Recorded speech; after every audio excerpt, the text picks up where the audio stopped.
අදත් මම ඔයාලා ආයිබෝවන් කියලා ඉත ආදරයෙන් මගේ channel එකට පිළිගන්නවා. අද මගේ kitchen එකේ හදන්නේ හැඳි කැවුම්. එහෙනම් ඉක්මනට එන්න ඔයාලා මේ හැඳි කැවුම් කොහොමද හදන්නේ? මොනවද අරගෙන තියෙන අමුද්‍රව්‍ය කියලා බලන්න.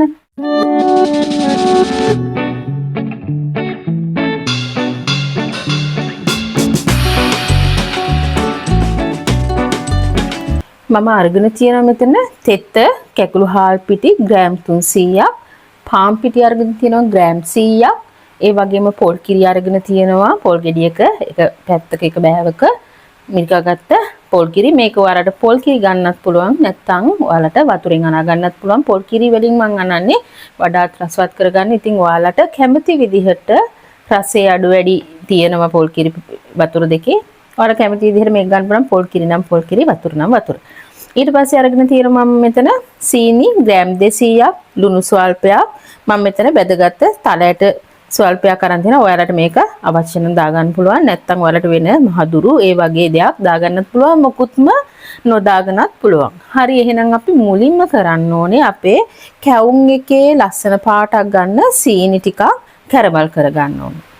අපි අරගෙන තියෙන සීනි වලින්ම මේස හැඳි 2-3ක වගේ ප්‍රමාණයක් අපි කර ගන්න පොඩ්ඩක් මේකට එක් කර ගන්නවා. මම මේකට වතුර තේ හැන්දක් එකහමාරක් වගේ තමයි එක් කරගන්නේ. දැන් අපි මේක මද ගින්දරේ හොඳ රන්වන් පාටක් වෙනකම් පැණියක උණු කරගමු. ඉතින් පැණියක මේ වගේ පාටට හොඳට පාට වුණාපුවාම ඔයාලා මේකට හොඳ පැහෙන උණු වතුර ගින්දර අඩු කරලා දාගන්න. නැත්නම් ඇඟට එයි. පැහෙන උණු වතුර වලින් මිලිලීටර් 100ක් විතර මේකට එක් කරගන්න.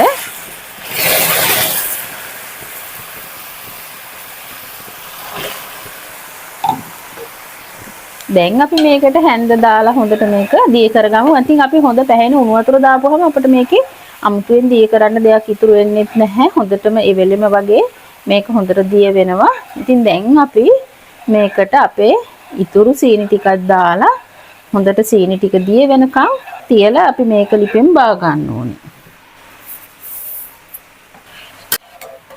ඔයාලා මේ පැණියකටම ඔයාලා අරගෙන තියෙන ලුණු වලිනුත් තේ හැඳි භාගයක් විතර වගේ එක් කරගන්න. ඉතින් දැන් හොඳට සීනි ටික දිය වෙලා තියෙන්නේ. දැන් හොඳට පැණියක ඉස්සෙල්ලම් මේ විදිහට පැහෙනකොටම ඔයාලා ලිප ඕෆ් කරගන්න. මේකට පැණි පදම නූල ඇදෙනවා. එහෙම මුකුත් ප්‍රශ්නයක් නැහැ. ඔයාලට දැන් තියෙන්නේ මේක සීනි ටික දිය වුණාට පස්සේ එක සැරයක් මේ වගේ ඉතුරුවට පස්සේ ලිප ඕෆ් කරලා මේ පැණියක හොඳට නිවා ගන්න. දැන් අපි අපේ පැණියක හොඳට නිවුණට පස්සේ අපි දැන් අපේ හැඳි කැවුම් මිශ්‍රණය හදාගමු. මම මුලින්ම අරගෙන තියෙන පාන් පිටි ටික, ඒ වගේම හාල් පිටි, මේ තල මේක හොඳට මිශ්‍ර කර ගන්නවා. අපේ පිටි ටික හොඳට මිශ්‍ර කරගෙන දැන් අපි උණු කරලා නිමාගත් අපේ පැණි ටික මේකට දාගෙන හොඳට අනාගමු.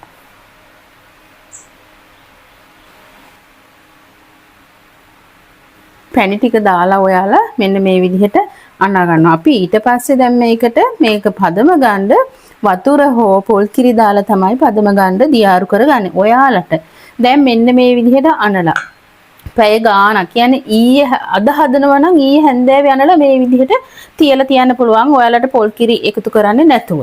එහෙම නැත්තම් ඔයාලට මේ වෙලාවෙන් පොල් කිරි එකතු කරලා පැය 2-3ක් විතර මේක පිපෙන්න තියලා ගන්න පුළුවන්. අපි දැන් හදන නිසා අපි දැන් මේකට පොල් කිරි දාලා පදම අරගමු. පොල් කිරි වල ටික පොල් කිරි හෝ වතුර ටික එක් කරගන්න, එකපාර දාගන්න එපා. ඊට පස්සේ ඔයාලට අය පිටි හොයන්න වෙයි මේකේ පදම දියාරු වුණොත්. ඉතින් ඔයාලා මේකට පොල් කිරි දානාන මෙහෙම උඩට උස්සලා බලන්න එක දිගට මේක වැක්කිරෙනවද කියලා. ඉතින් දැන් මේක තාම මදි, මේ කැඩි කැඩිනේ වැක්කිරෙන්නේ. තව අපි පොල් කිරි පොඩ්ඩක් මේ වෙලාවේ බොහොම පරිස්සමට පොල් කිරි එක් කරන්න. ඔයාලා තේ හැන්දකින් දාගත්තත් කමක් නැහැ. ඔන්න ඉතින් දැන් පදම හරි. ඔයාලා බලන්න උඩට උස්සලා මේවා ලස්සනට යට තට්ටු වැටෙනවා, එක දිගට වැක්කිරෙනවා. අන්න මේක තමයි පදම. ඉතින් මේ විදිහට හදාගන්න. දැන් ඔයාලා මේක පැය 2-2.5ක් වගේ වහලා පිපෙන්න තියාගන්න.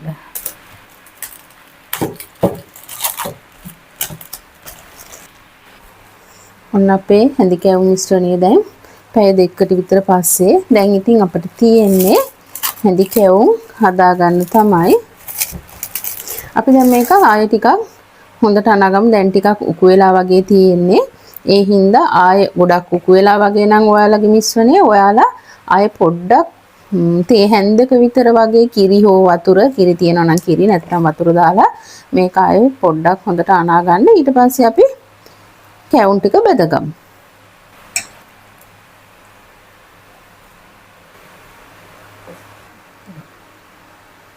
අපි තින් තෙල් තාච්චියට තෙල් දාගන්නකොට බොහොම කැවුම් එක ඒ ගානට පොඩ්ඩයි දාගන්නේ. ගොඩක් දාගත්තොත් අපිට කැවුම් එක හරියට ගන්න බැරි වෙනවා.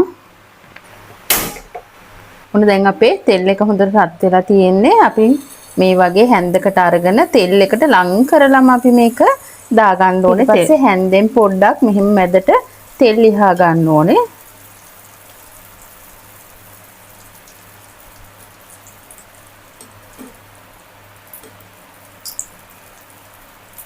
එක පැත්තක් පොඩි වෙලාවක් බැදුරට පස්සේ අපි අනිත් පැත්ත හරවලා ඒ පැත්තත් රම්පන් පාට වෙනකම් බැදගෙන ලිපෙන් බා ගන්න ඕනේ. ඉතින් හරිම ලේසි මේ හැඳි කැවුම් ඕනම කෙනෙකුට හදන්න.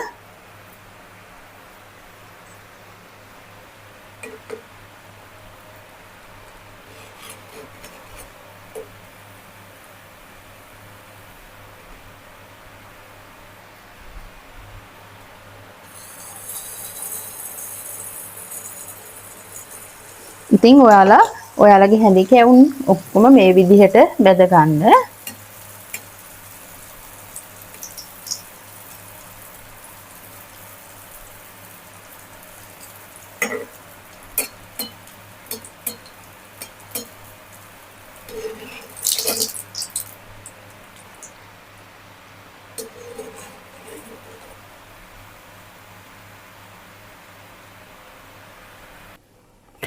ඔන්න මම නම් හැඳි කැවුම් ටික හදලා අවසానයි. ඉතින් ඔයාලටත් පුළුවන් මේ වගේ පහසුවෙන් ඉක්මනට ගෙදර ඔයාලට මේ සැරේ අවුරුද්දට කඩින් ගන්න නැතුව ගෙදරම හැඳි කැවුම් හදාගන්න.